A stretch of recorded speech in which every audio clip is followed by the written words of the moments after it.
Thank you very much. Today we're delighted to be joined by Rodolphe Sade, the Chairman and CEO of CMA CGM, one of the largest shipping companies in the world, probably number 2 in the world, probably going to be number 1 in the not-too-distant future, knowing him.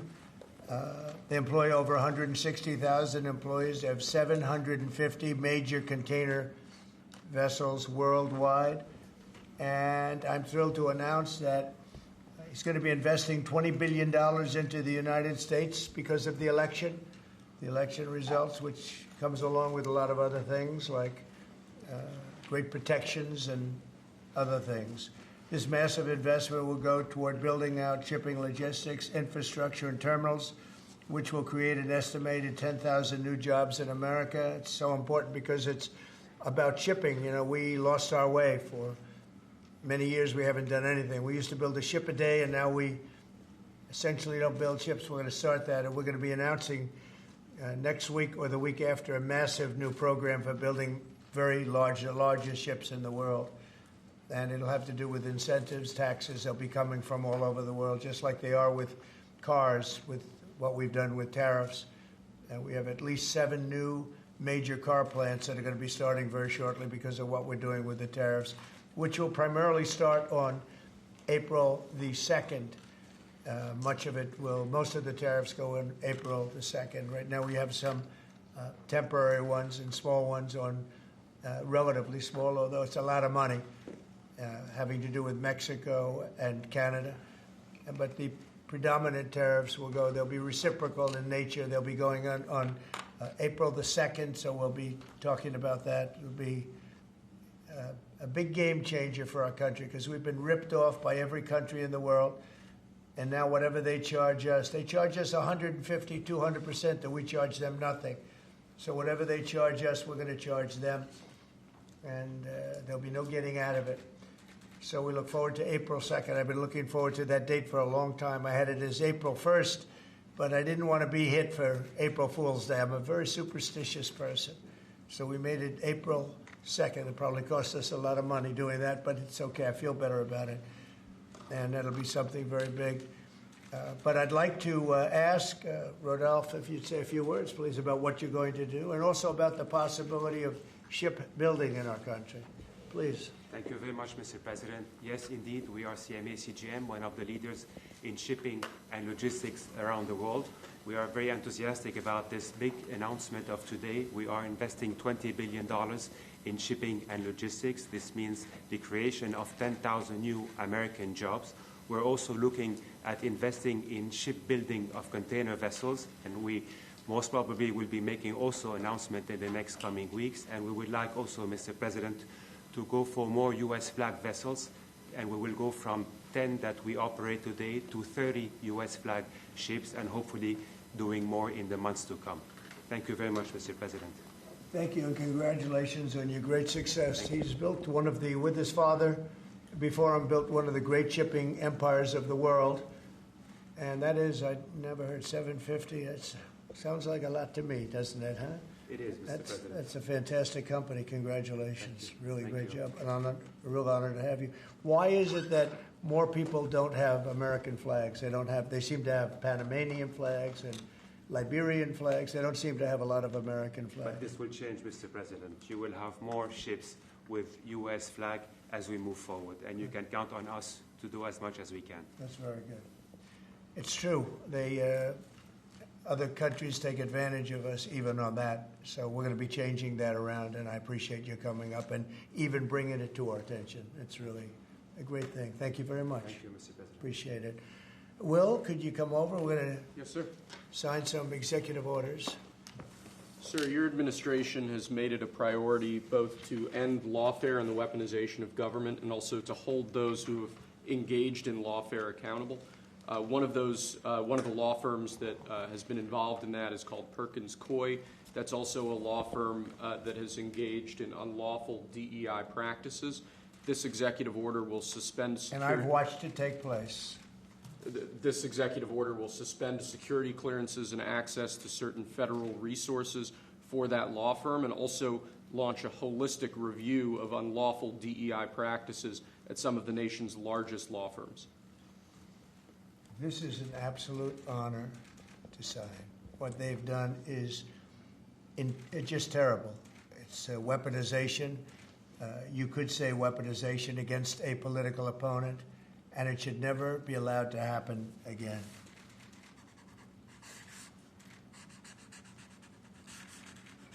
And you're looking at about 15 different firms? That or more, sir, yes. Okay.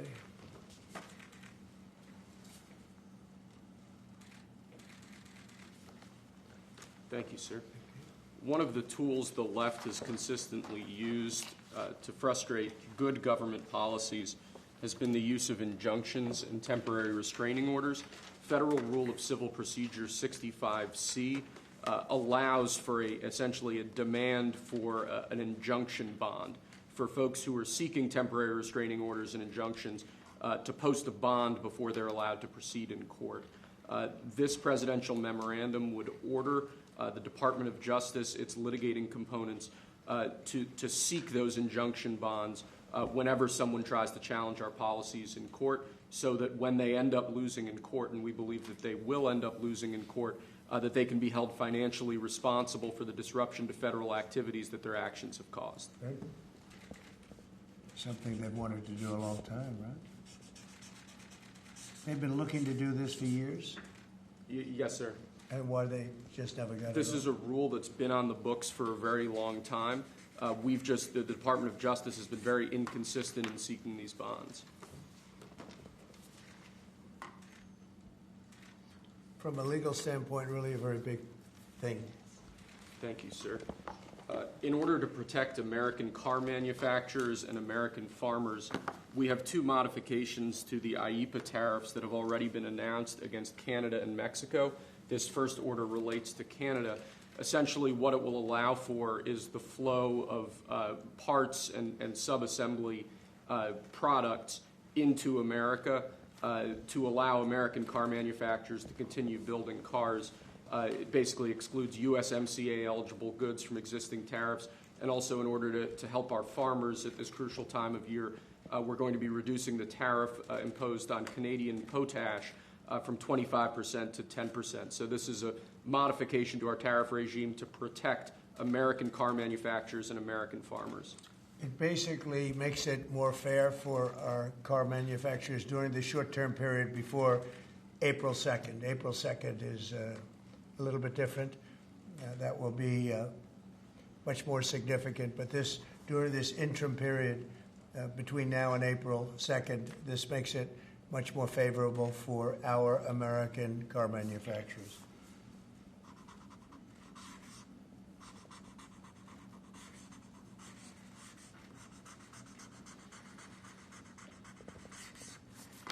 Okay. Can you see that, Peter? Look, nice to be tall, Peter, right?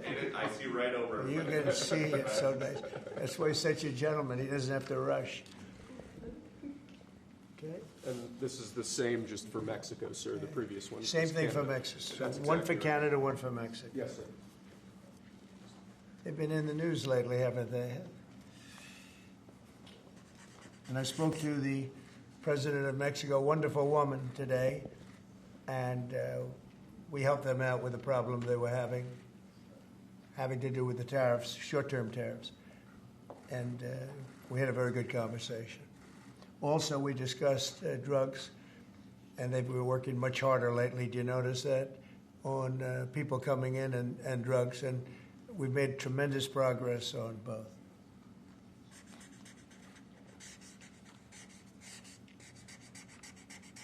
President Trump, what's your thought about why the markets are so spooked? Do you think they don't like the tariffs, or do they not like the uncertainty with some of the changes and the carve-outs? Well, a lot of them are globalist countries and companies that won't be doing as well because we're taking back things that have been taken from us many years ago. We've been treated very unfairly as a country. We protect everybody. We do everything for all these countries. And a lot of these are globalist in nature. You know, they have, if you're outside of the United States, you know, it's going to be a little bit different. we just weren't treated right. We were ripped off as a country. I've been saying it for a long time. And I did it to a certain extent in the first administration, but with COVID coming in, we had to focus on that toward the end. But we had the greatest economy in history in the first administration, and I think we'll do even better now. But this is something that we have to do. There'll always be a little short-term interruption. I don't think it's going to be big, but the countries and companies that have been ripping us aren't particularly happy with what I'm doing. But the United States will be very happy. And, you know, our farmers are going to be very happy. And, again, there'll be disruption. But in the end, I said it before with China, we signed an unbelievable deal with China, $50 billion in purchases, and we're doing great. Biden, however, when he came in, they never enforced that deal.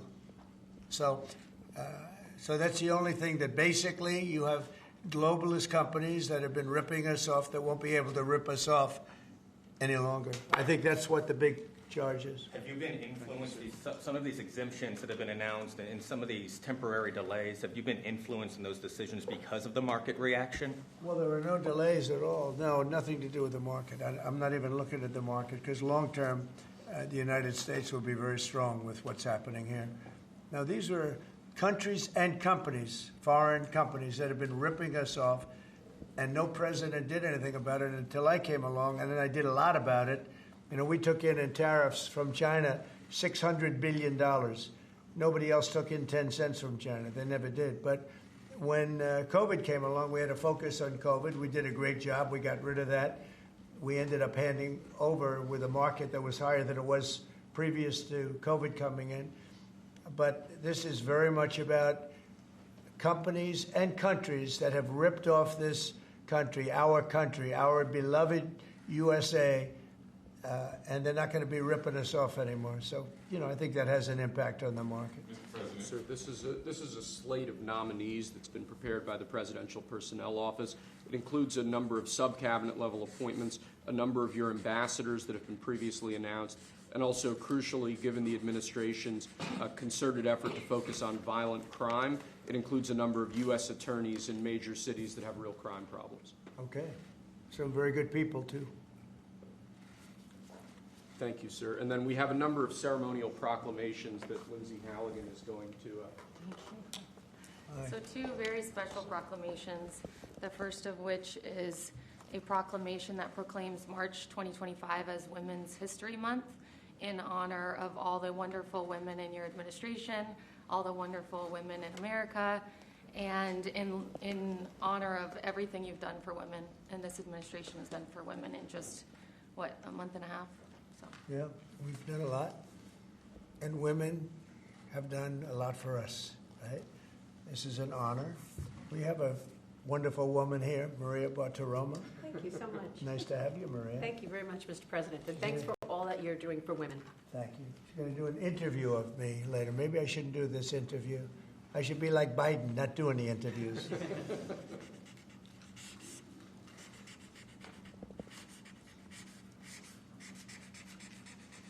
That's great. Women, we love you. We love you too, sir. Thank you. Okay. Excellent. So the second one is a proclamation proclaiming March 2025 as Irish American Heritage Month in honor of, to commemorate our amazing friendship between America and Ireland, and to just honor all of the Irish Americans. And I'm a little bit biased because I'm American and Irish, but Good. Good. Well, great people. Yeah, great St. people. Patrick's Day is coming up as well. And they voted for me in heavy numbers, so I like them even more. You have to like it. You know, you're not supposed to, but you have to like that.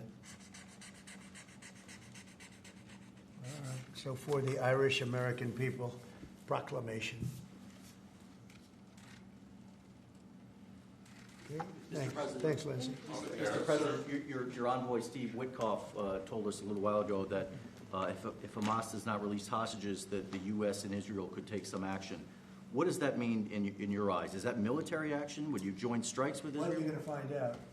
I had the honor of spending a lot of time yesterday with quite a few of the people that we got out, and I can't believe how badly treated they were, really badly treated. Stories that you wouldn't even believe. Some of it was documented, some of it was so bad you couldn't really, I don't think you can put it on. And it's a shame.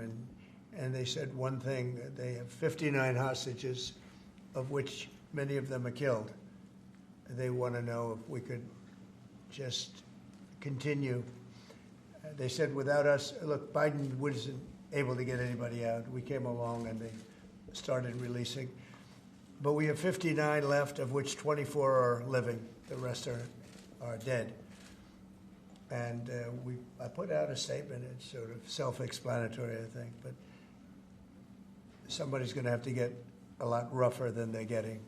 It's a shame. And those 24 that are living, because they were with them just 2 weeks ago or 3 weeks ago, depending on when they got out. But they said they're in very bad shape. You spoke today with your cabinet members and Elon Musk. I did. What did you tell them in regards to Elon Musk and his authorities to carry out actions? We had a great meeting. We had Elon and we had some of the representatives for the business reps. We also had most of the cabinet members, not all of them. It doesn't really pertain to all of them, but many of them. And I thought it was a really good meeting. It was about cutting because everybody knows the country's way out of control in terms of the number of people. We have many people that don't work. We have many people probably that aren't even living that are getting checks. And we're finding all of that out, and it's being reported. We're going to save hundreds of billions of dollars. We've already saved a lot. And parts of it are contracts that are expired that we're paying on. Many crazy things that, you can see it happening. It shouldn't happen, but you can see it happening. You see a lot of it being put out. But the other thing I think most important for today, I want the cabinet members to keep good people. Now, I don't want to see a big cut where a lot of good people are cut. I want the cabinet members to keep the good people, and the people that aren't doing a good job, that are unreliable, don't show up to work, et cetera, those people can be cut. So I had a meeting, and I said, I want the cabinet members, go first, keep all the people you want, everybody that you need. And it would be better if they were there for 2 years instead of 2 weeks, because in 2 years they'll know the people better. But I want them to do the best job they can. When we have good people, that's precious, that's very important, and we want them to keep the good people. And so we're going to be watching them, and Elon and the group are going to be watching them. And if they can cut, it's better. And if they don't cut, then Elon will do the cutting. So, Mr. President, is that a reflection that you think Doge and Elon Musk have been moving too quickly? No, I think they've done an amazing job. They've done an amazing job, and look at what they found. I read it the other night in the speech. I mean, they found these things where billions of dollars has been poured down the drain to things. That's not about people, that's about contracts where billions and billions of dollars was just thrown out the window. It probably got kickbacks. I'm sure there were tremendous kickbacks for the people that authorized those contracts. But no, Elon has been really teaching everybody about the numbers that you can do. But what I want the numbers, but I also want to keep the good people. We want to get rid of the people that aren't working, that aren't showing up, and have a lot of problems. And so they're working together with Elon, and I think we're doing a really great job. We're cutting it down. We have to for the sake of our country. You can't have that kind of fat. It's bloat, and like nobody's ever seen before, where you need 20,000 and they have 120,000 people, and you just don't need that many. And it happens with companies, and it happens with governments, I guess. You could go to a lot of governments, you'd see the same thing. But we're trying to get it down. We want to be able, next year, we could balance the budget. I think there's a good chance we could balance the budget next year. We have a lot of good things happening. Plus, we have a lot of revenue things happening, like today with the shipbuilding. And this gentleman behind me is going to create a lot of jobs. And he's about the biggest there is in the world.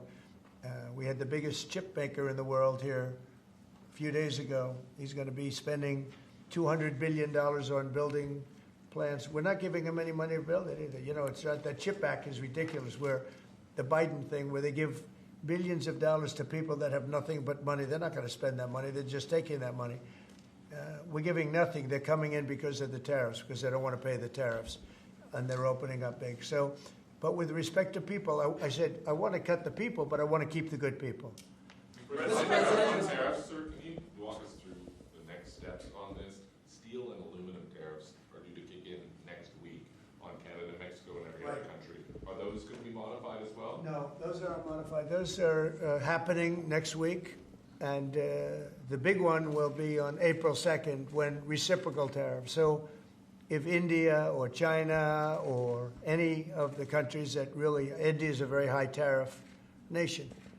I'll tell you what's a high tariff nation is Canada. Canada charges us 250% for our milk product and other product, and a tremendous tariff on lumber and things as such. And yet we don't need their lumber. We have more lumber than they do. We don't need Canada's lumber. So what I'm doing is I'll be signing an executive order freeing up our forests so that we're allowed to take down trees and make a lot of money and then reharvest trees. Also, we're cutting fire divides. A fire divide is a 50-yard to 70-yard swath where the trees can't, it's long enough so trees don't burn forever until you can get them out. And those trees can be sold and made a lot of money with. So, but we'll be doing that. We don't need trees from Canada. We don't need cars from Canada. We don't need energy from Canada. We don't need anything from Canada. So where we can be self-sustaining, which is in most things. Look, we have more oil and gas than anybody. Our forests are massive, massive forests. We're just not allowed to use them because of the environmental lunatics that stopped us. So I'm going to be freeing that up very shortly so that we don't have to go to other countries to buy lumber.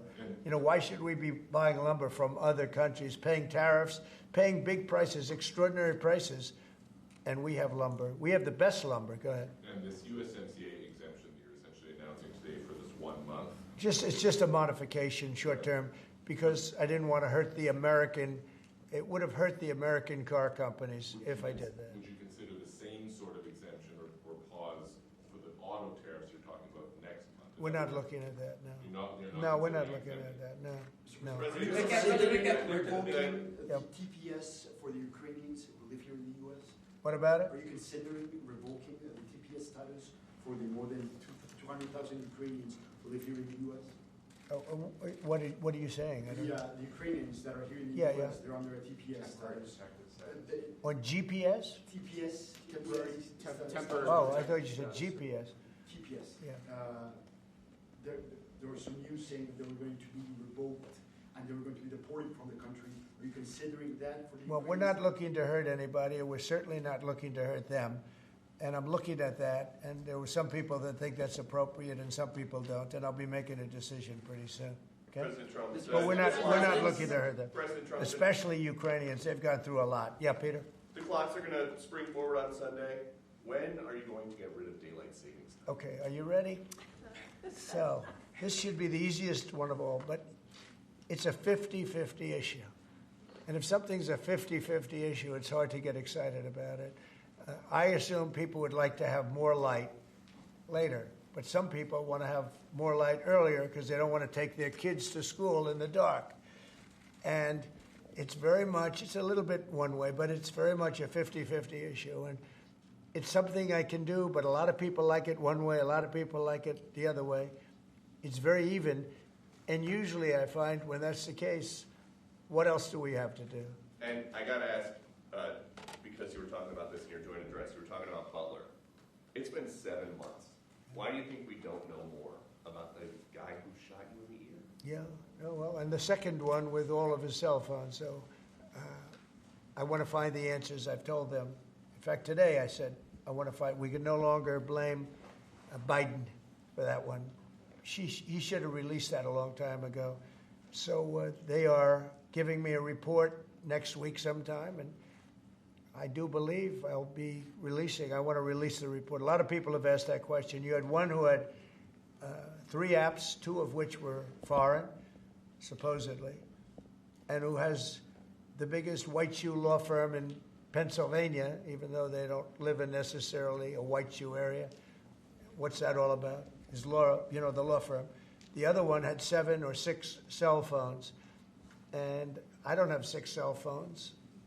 And why would somebody have 6 cell phones. So we're going to be releasing a report on that soon, Peter. But based on what you're saying right there, the lack of information and the data points that you just gave, does that make you think that there's some part of that there's some bigger? It could be. Well, it makes other people think that. It makes me think it a little bit too. I say, when you have 3 apps and 2 of them are foreign, and you had an FBI that wouldn't report on it, they didn't want to say why, I would say that could be suspicious. And then on the second assassin, you had, and by the way, I have to tell you, Secret Service did a great job on that by spotting him. But on the second one, he had 6 cell phones. That's a lot of cell phones. And a couple of them had some strange markings on them. So, yeah, I want to find out, and I would be willing to release it. I mean, maybe there's a reason that we shouldn't, so I don't want to get too far ahead of my skis, but yeah, I would be very willing to release that. I'd like to see it. I want to see it myself, Peter. Not only you, I want to see that one myself. Mr. President, May I? Yes. President Macron yesterday said that France was ready to offer its nuclear protection to other European countries. What do you make of it? And in this case, would the U.S. also maintain a nuclear umbrella for European countries? Well, France is also willing to put soldiers into Ukraine for safety reasons if we can get it. I will say that we've made a lot of progress with Ukraine and a lot of progress with Russia over the last couple of days. And it'd be great to bring that to an end so we don't have to talk that way about nuclear. It'd be great if everybody would get rid of their nuclear weapons. We have Russia and us have by far the most. China will have an equal amount within 4 or 5 years. And it would be great if we could all denuclearize, because the power of nuclear weapons is crazy. It is crazy. And I was very far along a process with Russia, despite the Russia hoax, which didn't make it easy. It was a total hoax, a total rigged hoax by some bad people. But despite that, I was very close to having a program with Russia, denuclearization, and we're going to get China. I spoke to President Xi about it, and he would have been very happy to have gone along with it. But bad things happened, like an election that was rigged happened, and so we had to come back 4 years later. But I would very much like to start those talks. The opposite of what you say, the denuclearization would be incredible. Mr. President, on the auto tariffs that you were talking about, I know yesterday you spoke with the big 3. Did you tell them that no more exemptions were on the way, and what was the reaction? I told them, that's it. This was a short-term deal. And they came back to me yesterday. They said, could we have some help on the tariffs because of the speed? And I said, look, I'm going to do it, but that's it. Don't come back to me after the April 2nd. I don't want to hear from you after April 2nd. We're not going to be doing it anymore. I want to help them. What was the response? They didn't complain, but I helped them short-term during this short-term transition. April 2nd is going to be a very big day for America. Mr. President, My understanding is that the longstanding U.S. policy is that we do not negotiate with terrorists. So how did you come to the decision to send somebody from your team to negotiate with Hamas? We are having discussions with Hamas. We are helping Israel in those discussions because we're talking about Israeli hostages. And we're not doing anything in terms of Hamas. We're not giving cash. We're not giving $6 billion like you hear other administrations give. In fact, I got 59 hostages out, and we gave nothing. In 59, we gave nothing, not including what's going on with Hamas. I mean, I consider that something where we're helping Israel for the most part. We had a couple of hostages, as you know. We got a couple of hostages out, American hostages. Mr. President. But certainly, Peter, you have to negotiate. There's a difference between negotiating and paying. We want to get these people out. If you would have seen the people yesterday, maybe you did, I don't know, but if you would have seen them, the way they spoke about their captivity, it was unbelievable.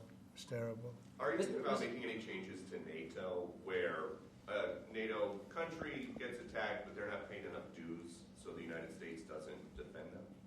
Well, I've said that to them. I said, if you're not going to pay, we're not going to defend. I said that 7 years ago. And because of that, they paid hundreds of billions of dollars. I said, if you're not going to pay your bills, we're not going to defend you. And it also went for the attack. But if they got attacked, they said, well, does that mean you won't defend us? I said, are you current or are you delinquent? They said, if we were delinquent, would you? I said, nope, I would not. And because of that, as you know, hundreds of billions of dollars came into NATO. You wouldn't have NATO right now if I weren't there. And your previous Secretary General has said that. He said he's never seen anything like it. When I came to NATO, when I first had my first meeting, I noticed that people weren't paying their bills at all. And I said I should wait till my second meeting, and I did. And I brought that up. And I said, if you don't pay your bills, we're not going to participate. We're not going to protect you. And when I said that, as soon as I said that, it was amazing how the money came in. The money came in, and now they have money. But even now, it's not enough. It's really not enough. They should be paying more. Mr. President, question on the investment, sir. You've overseen about $2 trillion worth of domestic private sector investments come in just about 2 months. This is the newest one. It comes after your announcement of a new shipbuilding office at the White House during your joint session to Congress. Can you talk about why this is important, not only for national security, but to continue the renaissance of domestic manufacturing? Well, we have to maintain a strong country. We have to maintain, we want to pay off debt. We have a lot of debt, but that'll start coming off quickly when this all comes around. Look, we've been supporting the whole world. You mentioned NATO and you mentioned other things. We've been supporting the whole world. When I first came in, we were paying almost 100% of NATO. NATO it was crazy. We were supporting NATO. We were paying the bills for other countries. And yet those same countries, mostly European, the European countries were ripping us off in trade. They won't take our cars. They wouldn't take our agricultural product. They wouldn't take anything. Yet we were taking their cars by the millions, Mercedes and BMW and Volkswagen, all of them. We were taking their cars. They weren't taking it. We were taking their farm products. They weren't taking ours. It's a total ripoff. And yet we were protecting them by giving them the money. And, that adds up to a bad number at the end of a lot of years. And that's what happened. And now it's time for this country to stop being ripped off. I had that done very much in the first administration, but then we had to focus on other things at the very end with COVID. But we had the greatest economy in history. I think we're going to redo it here, but even better. And I wanted to do what we're doing now in the first term, but we had so many other things to do. We had to fix the border, which we did. We had to fix our military. We rebuilt our military. We completely rebuilt the military, only to watch Biden give so much of it away to Afghanistan, if you can believe it. It's not even believable. It's not even believable what he did. The damage that man did or that administration did to this country is frankly not even believable. And in particular, allowing millions and millions of people to come into our country. Many of them were murderers and drug dealers and gang members and people from prison for very heinous crimes. For him to allow those people into our country, and now we're spending tremendous amounts of time and effort. Nikki and Tom Homan, who's doing an unbelievable job, but we shouldn't have to be spending anything on that. We had the safest border ever. Now we have actually, as you saw, the numbers just came out, where we have actually the lowest numbers in the history of our country. But we shouldn't have had to do that. What we're doing now is we're looking for murderers. Can you believe it? We're looking for murderers because thousands of murderers, some about 50%, killed more than one person. One killed 5 or 7. And we're looking for those people right now. We shouldn't have to be looking for President Trump, on Peter's question, are you going to make that policy, U.S. policy, that the U.S. wouldn't defend NATO countries that don't pay?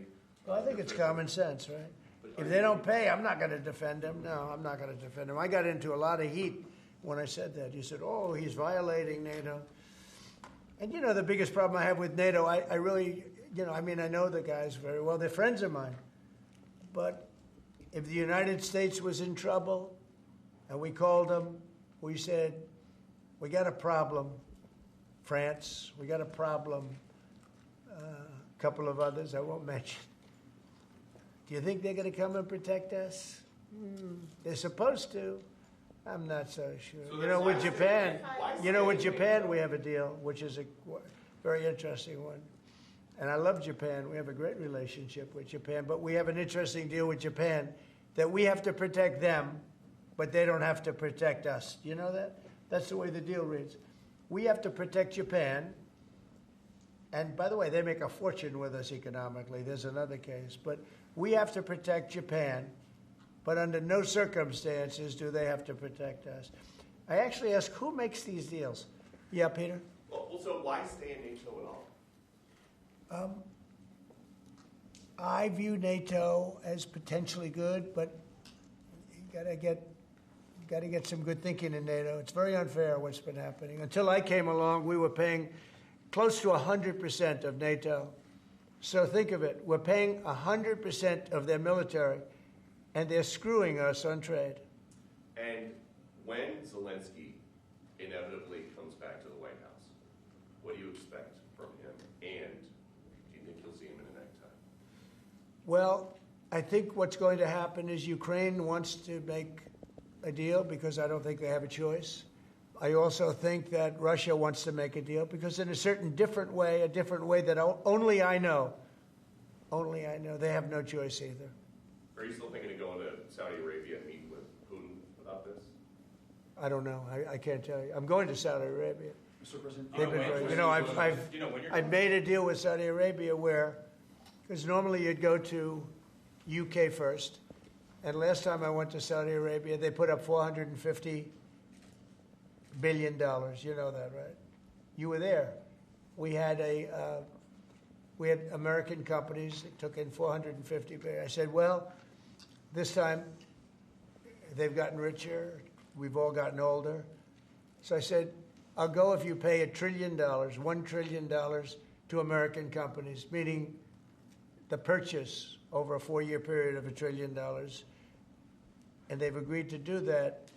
So I'm going to be going there, and I have a great relationship with them, and they've been very nice. But they're going to be spending a lot of money to American companies for buying military equipment and a lot of other things. Is that a trip in the near future? Probably over the next month and a half. Yeah. Mr. President, you told us a couple of weeks ago that you were looking to speak with President Xi of China. That hasn't happened. How come? What are you waiting I have for? spoken to him, yeah. Since that last phone call? I don't want to say that, but I have spoken to him. Yeah, please. Yeah, Mr. President, regarding... I have a great relationship with President Xi. But you've spoken to him. It was since hurt January because of 17th. COVID. Thank you, Mr. That's why I don't call it the China virus anymore. He said, please don't call it the China virus. But to be clear, you've spoken to him since January 17th? I don't want to say that, but I have spoken to him. Thank you, Mr. And President. I speak to him a lot. Regarding this executive order you signed revoking security clearances at Perkins Coie, do you think there should be more steps like this to be taken against other people involved in the Russia collusion? I do, but that's going to be up ultimately to the Attorney General and various other people. Absolutely. Just as a follow-up, the other night, we saw Democrats' behavior during your joint address to Congress. Yeah. Do you think it shows just how out of touch they are with the American people, especially given that 79%, according to a CBS poll, approved of your speech? I love this guy. Who are you with? My name's Nick Gilbertson with Breitbart News. I see. I really liked your questions. Thank you very much, Mr. sir, regarding the executive order. The answer is just, Nick, just to, and I know your name very well. Good job, you do. Thank you. Yeah, the answer is I thought it was very embarrassing for the Democrats what happened the other night. And that's not said for any other reason other than it's obvious, it's fact. Even CNN fake news said that. They came out and they said it. And worse than CNN is MSDNC, which is the worst. And the good news is very few people watch them anymore. They have lost such credibility. And frankly, what Nicole Wallace said, I've never been a fan of hers, and she's not very talented. But I'll tell you, what she said the other day about that young man is disgraceful. She should be forced to resign. And Rachel Maddow should be forced to resign. Nobody watches her anyway. I don't know if it's not possible they pay her as much money as I hear, but certainly she's lost all credibility, both of them. But what they said the other day, they should be forced to resign about that young person who is suffering greatly. Thank you, Nick. Will you extend, If a TikTok deal is not made on the timeline you gave, will you extend that? Will you? Probably, yeah. You will? probably. Is that I think, something- look, we have a lot of interest in TikTok. And China is going to play a role. And so hopefully China will approve of the deal. But they're going to play a role. Are you close? But we have a lot of interest in TikTok. How long would you extend it, and how close are you to a Well, deal? we'll see. But if I need, right now we have at least another month, so we don't need an extension. But if I needed an extension, I'd probably get it extended. Yeah, Mr. please. President, our country is Mr. rejecting. President, regarding the executive orders, there was talk that you might sign one winding down the education department. Which department? The education department. Are you having second thoughts on that? No. I want to bring the schools. I want to bring the schools back to the states. And I've said it 100 times. We're ranked at the bottom of the list, and yet we spend more. We're ranked number 1 for cost per student. We're ranked at the bottom of the list in education. And I know if I bring it back to Iowa, Indiana, Idaho, all these great states, I think I could say 40 states. I want to bring it back. 10 states won't be perfect. 5 states will be probably not so good. But they will be every bit as good as Norway and Denmark and Sweden and all of the states that are rated at the top. If you tell me about Indiana and some of these great states that run really well, Iowa, you tell me about those states, and if they run their own education, they're going to do a lot better than somebody sitting in Washington, D.C. that couldn't care less about the pupils out in the Midwest. When do you think that might be signed then? When would you sign that order? Well, I want to just do it. I mean, we're starting the process. We're trying to get the schools back into the states. Let the states run the schools. And I'll tell you, you'll see something, it's gonna blow your mind. It'll be run so well. The school system. And I also believe in school choice, but that will take care of itself. A follow-up to that, Mr. President, if the education department were eliminated, how would you see sort of what department, what agency would handle student loans and the other types of federal That would grants be brought that the in, education yeah, department- that would be brought into either Treasury or Small Business Administration or Commerce. And we've actually had that discussion today. I don't think the education should be handling the loans. That's not their business. I think it'll be brought into small business maybe. Kelly really liked it and really would like to do it. So the loans would be brought into a group where they really do that. And I think it's good. That is, by the way, the most complicated thing in moving. But it's very simple if you do that. And Mr. the President, same for our like federal country grants. rejected your plan to move out more than 2 million people out of Gaza. What's your reaction to that and to Egypt's plan and to this meeting that happened? Out of Gaza? Yeah. I think that Gaza's a mess, and I think that Gaza could be good. I think it's got to be run properly, but right now Gaza is an absolute mess, and it has been for many, many years and decades. Yeah, Peter, did you have one more? I did, yeah. They have these 2 Starliner astronauts stuck in space for 8 months. Have you spoken to them? They left them alone. Biden left them up there. And what do you know about that? I know everything about it. I said, we have 2 astronauts that are stuck in space. I have asked Elon, I said, do me a favor, can you get him out? He said, yes, he is preparing to go up, I think, in 2 weeks. What do you know about how this went down? Because he's saying that the Biden White House was offered some kind of SpaceX rocket to go get these guys, and they said no. That's what I heard. I can't tell you that, but that's what I heard.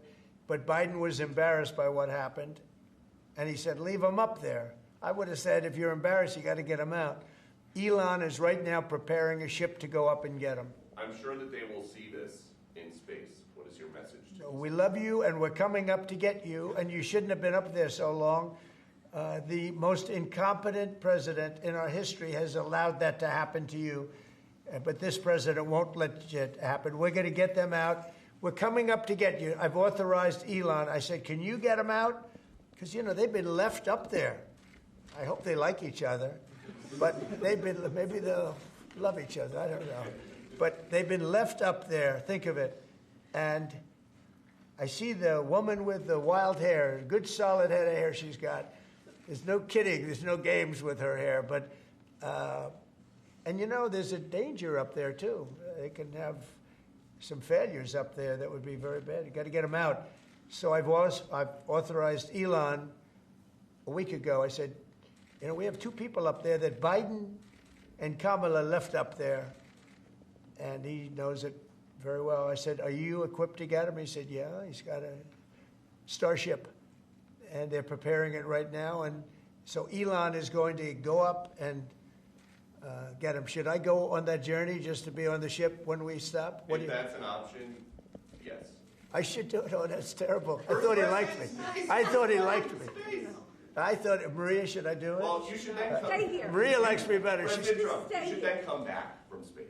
well, oh, when they come back, I'll greet them. How about that? No, we're going to get him out. I've authorized Elon Musk to go and get him, and he's prepared to do so. Mr. President, what are you making of the market sell-off this week? I think it's just, I think it's globalists that see how rich our country's going to be, and they don't like it. You know, there's a big market out there. But again, they've been ripping off this country for years, and now, and they're going to do great. Everyone's going to do great, but we can't let this continue to happen to America. Otherwise, we're not going to have a country any longer. Thank you very much, everybody. Thank you, sir. Thank you very much. Great. Thank you, Nick. Great.